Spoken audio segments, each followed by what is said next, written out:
అరణ్య ప్రాంగణానికి నైమిషము అని పేరు, నైమిషారణ్యము అని పిలుస్తారు. ఎందుచేత అలా పిలిచారు అంటే, ఒకానొకప్పుడు ఇంకా కలియుగం ప్రారంభం కాలేదు, ద్వాపరయుగం యొక్క చిట్ట చివరి కాలం సంప్రాప్తమైంది, ఇంకా కృష్ణ భగవానుని యొక్క అవతార పరిసమాప్తి కూడా జరిగిపోయింది. ఇక వచ్చేటటువంటిది కలియుగమని, కలియుగంలో ఉండేటటువంటి వ్యగ్రతలు ఎలా ఉంటాయి అన్న విషయాన్ని తెలుసుకున్నటువంటి ఋషులు వ్యధ చెందారు. ఎక్కడికి వెళ్ళి మనందరం కూడా కూర్చుని అనుష్ఠానం చేస్తే కలిపురుషుని యొక్క ప్రవేశము ఉండదో అటువంటి భూభాగము ఏదైనా ఉన్నదా వాళ్ళకు అనుమానం వచ్చింది.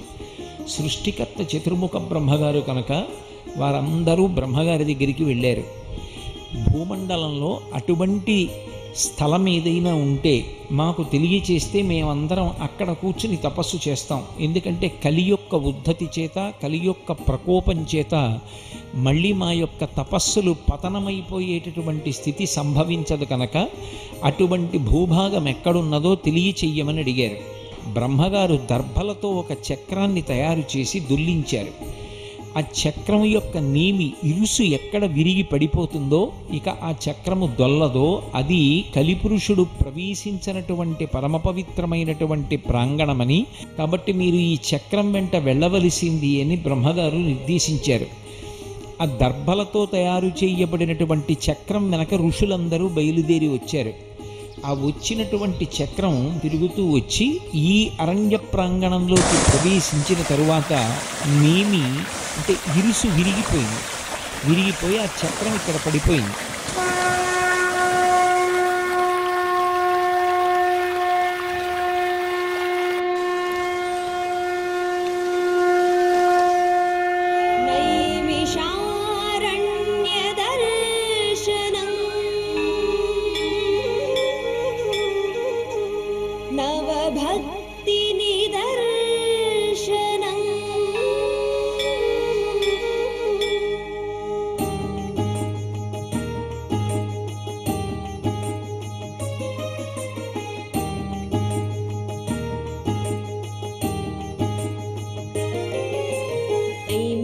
నైమిషారణ్యదర్శనం నవభక్తినిదర్శనం నైమిషారణ్యదర్శనం భవపాపవికర్షణం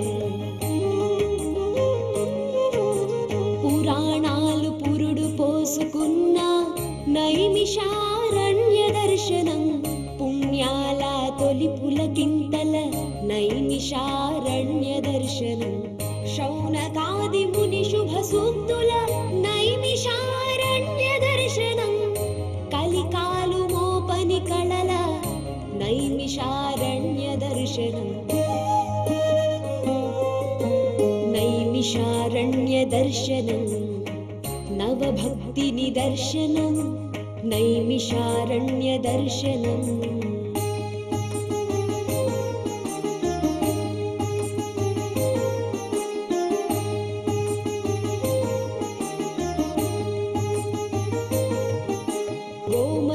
చక్రతీర్థలహరుల నైమిషారణ్య దర్శనం దధీచి రుద్ర వెంకట హనుమల నైమిషారణ్య దర్శనం వ్యాస గద్దె సూత గద్దెల నైమిషారణ్య దర్శనం భాగవత సప్తాహముల నైమిషారణ్య దర్శనం నైమిషారణ్య దర్శనం భవ పాప వికర్షణం నైమిషారణ్య దర్శనం భవ పాప వికర్షణం నైమిషారణ్య దర్శనం నవభక్తి నిదర్శనం నైమిషారణ్య దర్శనం. చిత్రకూట్ మందాకిని నదీ తీరం.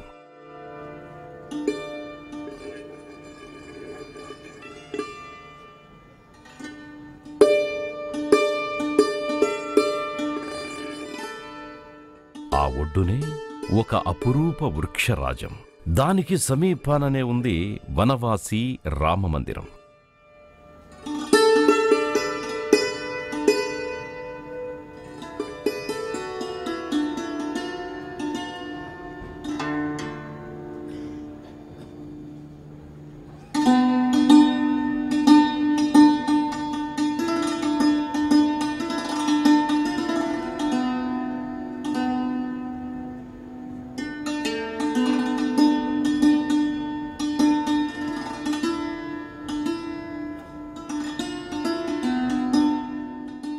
శ్రీరామచంద్రుడు సీతా లక్ష్మణస్వామి సమేతంగా చేసిన వనవాసంలో భాగంగా ప్రయాగ త్రివేణి సంగమంలో పుణ్యస్నానాలాచరించి సమీపంలోని భరద్వాజ మహర్షి ఆశ్రమాన్ని సందర్శించిన తరుణంలో భరద్వాజుడు శ్రీరామచంద్రుడికి వాల్మీకి మహర్షి గురించి తెలిపి చిత్రకూట్ ప్రాంతానికి చేరేలా ప్రేరేపించాడు.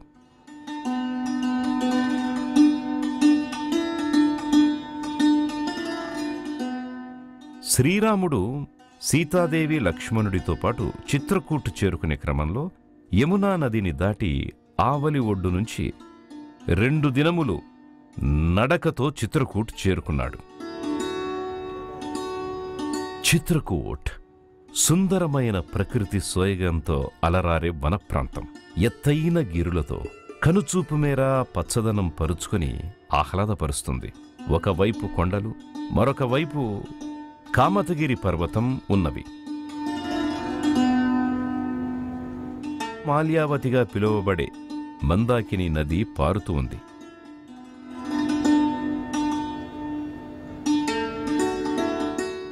అడుగుపెట్టిన తొలి క్షణాల్లోనే సీతారాముల మనసుకు నచ్చిన ప్రాంతం చిత్రకూట్.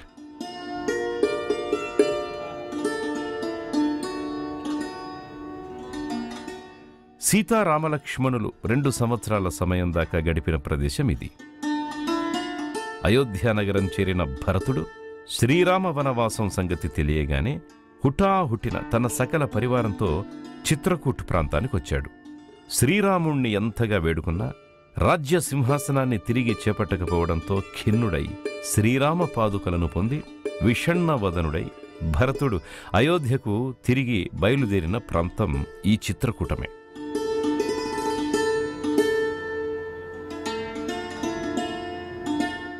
చిత్రకూట్ ప్రశాంతవనంలోకి ప్రవేశించిన శ్రీరాముడికి ఇది భూతల స్వర్గముగా గోచరించినది. శ్రీరామచంద్రుడు తన వనవాస కాలాన్ని మొత్తంగా గడపాలనుకున్నారు ఇక్కడే. భరద్వాజ మహర్షి ఉద్బోధనల మేరకు చిత్రకూట్ సమీపానే ఉన్న వాల్మీకి ఋషి ఆశ్రమాన్ని సందర్శించాడు శ్రీరాముడు.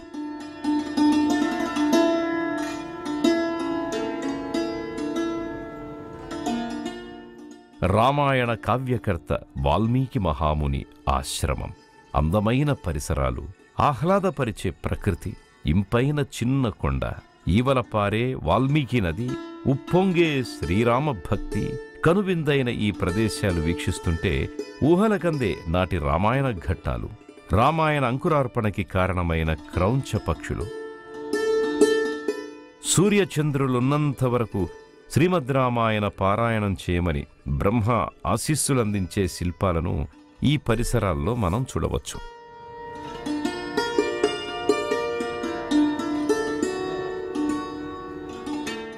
అఖండ భరతఖండంలో ఎందరో మహర్షులు జంబుద్వీప ప్రశస్తిని చాటారు. వారు లోక కళ్యాణార్థమై భారతావనిలో జన్మించి హిమవన్నగ పర్వత ప్రాంతాలు మొదలుకొని కన్యాకుమారి వరకు చెరించి తరించారు. ఆ కారణంగానే ఆ దివ్య మహర్షుల ఆశ్రమాలు పెక్కు స్థలాల్లో మనం చూడొచ్చు. శ్రీ వశిష్ఠ, వాల్మీకి, అగస్త్య, విశ్వామిత్రుల ఆశ్రమాలు ఆ విధంగానే పలు ప్రాంతాల్లో మనకి దర్శనమిస్తాయి.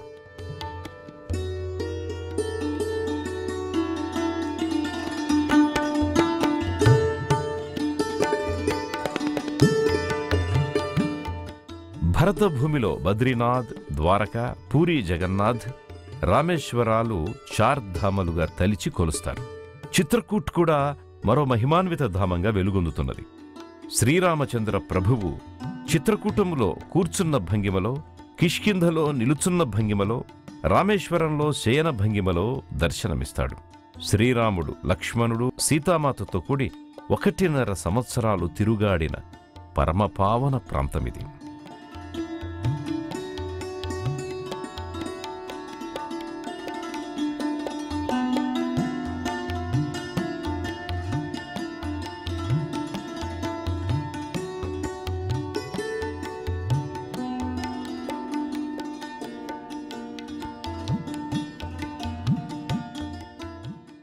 భక్తులు నైమిషారణ్యము, అయోధ్య, వారణాసి, ప్రయాగ్రాజ్ మొదలైన ఉత్తర భారత యాత్రలు చేసే సమయంలో తప్పక చిత్రకూటుని దర్శించి శ్రీరామ రక్షకు పాత్రులవుతారు.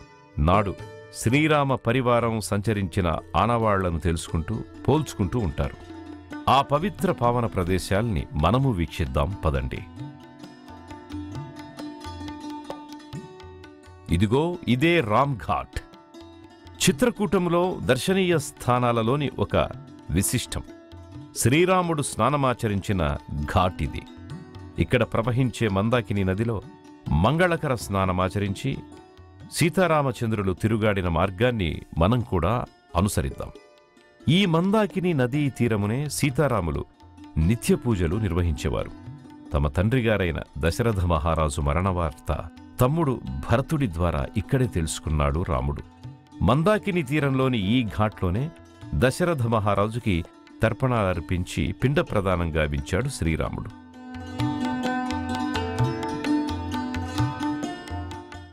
ఆకర్షణీయంగా కనిపించే ఈ చిన్న నావలో మందాకిని నదికి ఇరువైపులా ప్రయాణిస్తుంటే సాక్షాత్తు శ్రీరామ సాక్షాత్కార అనుభూతి కలుగుతుంది మనకు.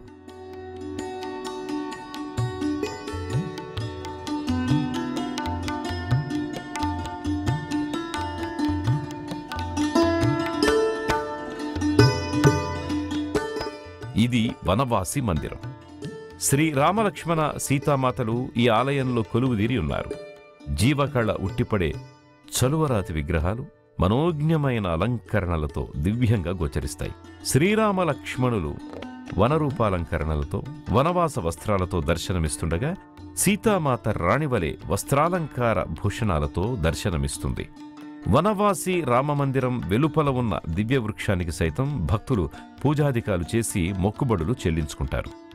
ఈ దివ్య వృక్షం సంతానం లేని వారికి సంతానాన్ని అనుగ్రహిస్తుందని ప్రాచీన కాలం నుండి భక్తులు నమ్ముతున్నారు.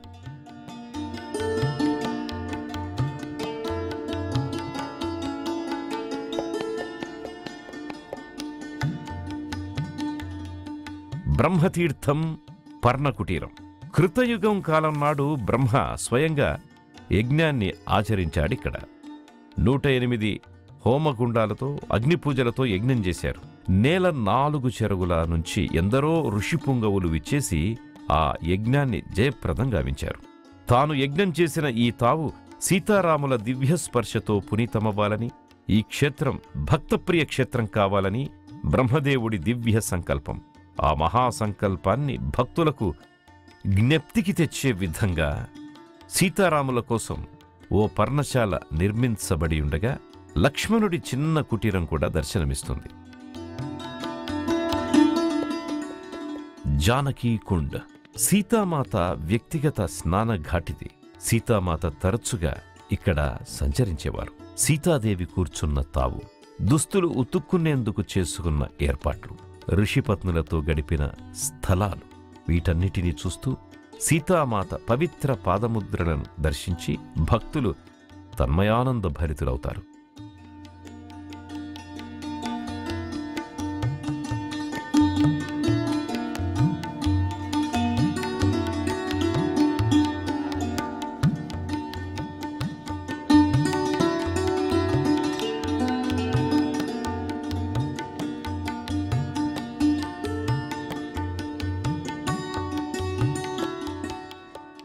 భారత్ మిలాప్ మందిర్.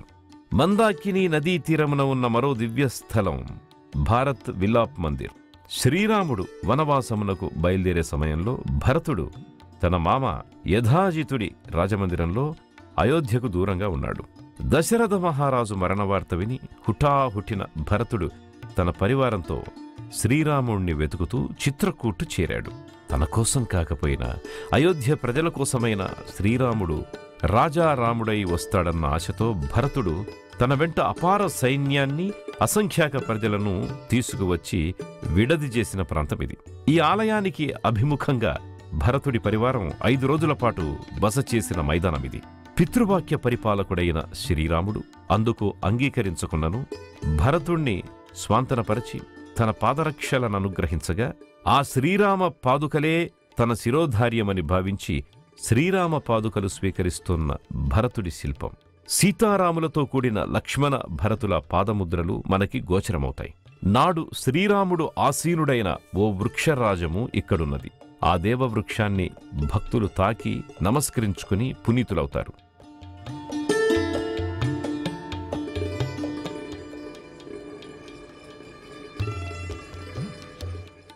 కమదగిరి పరిక్రమ. చిత్రకూటులో ఉన్న గిరిరాజం కమద్గిరి. కమద అంటే కోరినదిచ్చేది అని అర్థం. ఈ కొండ కోరుకున్నవన్నీ అనుగ్రహిస్తుంది. శ్రీరామచంద్రుడు చిత్రకూటులో ఉన్న రోజుల్లో ఈ కొండను పరిక్రమించేవాడని, అందువల్లనే కమదగిరి పరిక్రమ సర్వకామ్య సిద్ధి ఫలదాయం అని భక్తుల నమ్మిక. కమదగిరి పరిక్రమణ చేయగోరే భక్తులు ఈ కొండకు సాష్టాంగ నమస్కారం చేసి ప్రారంభిస్తారు. దీని కైవార ప్రదక్షిణ మార్గం 5.5 కిలోమీటర్లు. 1 గంట సమయం పడుతుంది. నిరంతర శ్రీరామనామాన్ని జపిస్తూ పరిక్రమ చేసే భక్తులకు మార్గమధ్యంలో ఎందరో సిద్ధపురుషులతో పాటు వన్యమృగాలు కూడా దర్శనమిస్తాయి. పరిక్రమణ మార్గంలో 4 దిక్కుల్లోనూ 4 ఆలయాలున్నాయి. ఏ ఆలయం నుంచైనా ప్రారంభించవచ్చు, ముగించవచ్చు. ఈ పరిక్రమ మార్గంలోనూ శ్రీ కమతా గిరినాథ్ మందిర్, మా సీతాకుండ్, వశిష్ఠ ఋషి ఆశ్రమాలున్నాయి. ఈ కమతాగిరినాథ్ మందిర్ ఆలయంలో కొలువై ఉన్న దేవుడు కమతాగిరి నాథుడు. ఈ గిరి అగ్రభాగాన కామత్గిరి ముఖబింబం చెక్కబడి ఉంది. స్ఫటికశిల. చిత్రకూట్కి దక్షిణంగా మందాకిని నదీ తీరమున 4 కిలోమీటర్ల దూరంలో ఉంది మహాశిల. శ్రీరామచంద్రుడు సీతాదేవి ఒడిలో పవళించి సేదదీరుతున్న సమయంలో ఇంద్రుడి కుమారుడు జయంతుడు కాకిరూపం దాల్చి సీతను పదే పదే గాయపరచగా రక్తం ధారకట్టింది. సీతాదేవి శ్రీరాముడికి నిద్రాభంగం కలగకూడదు అని ఓర్పుగా ఆ బాధను భరించింది.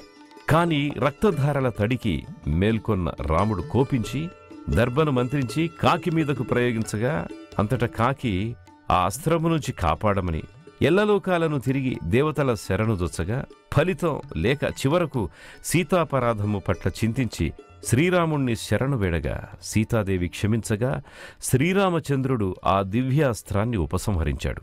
ఈ గాథకు సాక్షిభూతమైన ఈ శిల ప్రసిద్ధిగాంచింది. భక్తులు స్ఫటికశిలను సందర్శించి అక్కడ వెలసి ఉన్న సీతారాముల పాదముద్రల్ని సేవించుకుంటారు.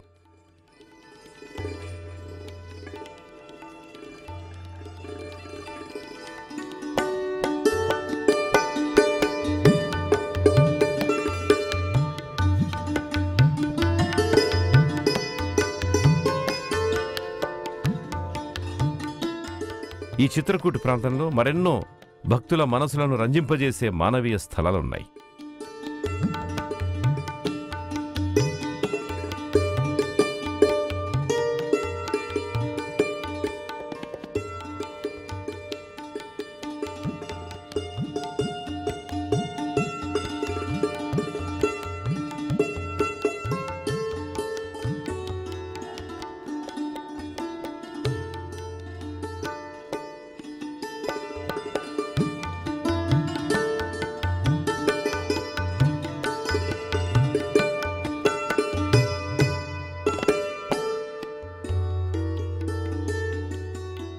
ఇది తులసి మందిరం. శ్రీ తులసీదాస మందిరంలో తులసీదాస్ విగ్రహం ఉంది.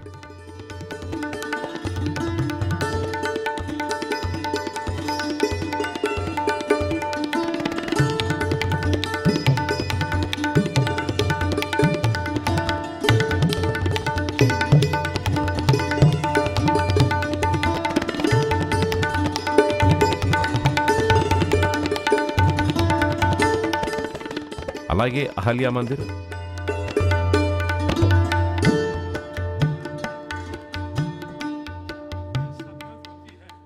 చిత్రకూట ధాములతో పాటు రామాయణంలోని ముఖ్య ఘట్టాల ఆధారంగా చెక్కిన అందమైన చిత్రకళను తప్పక దర్శించాలి.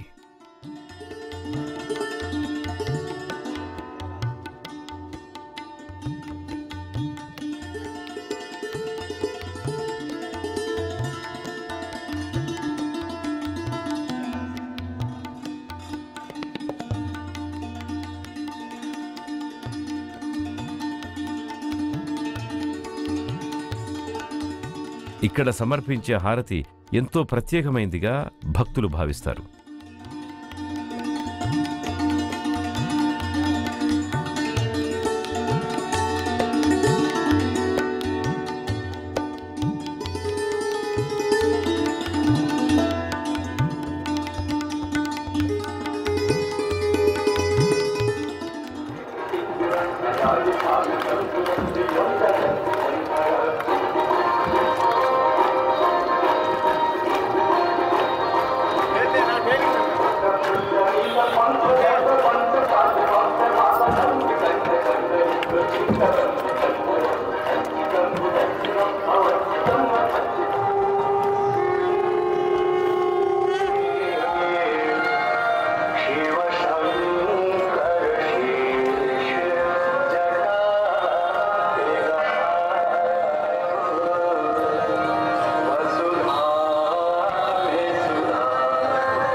भूषणम्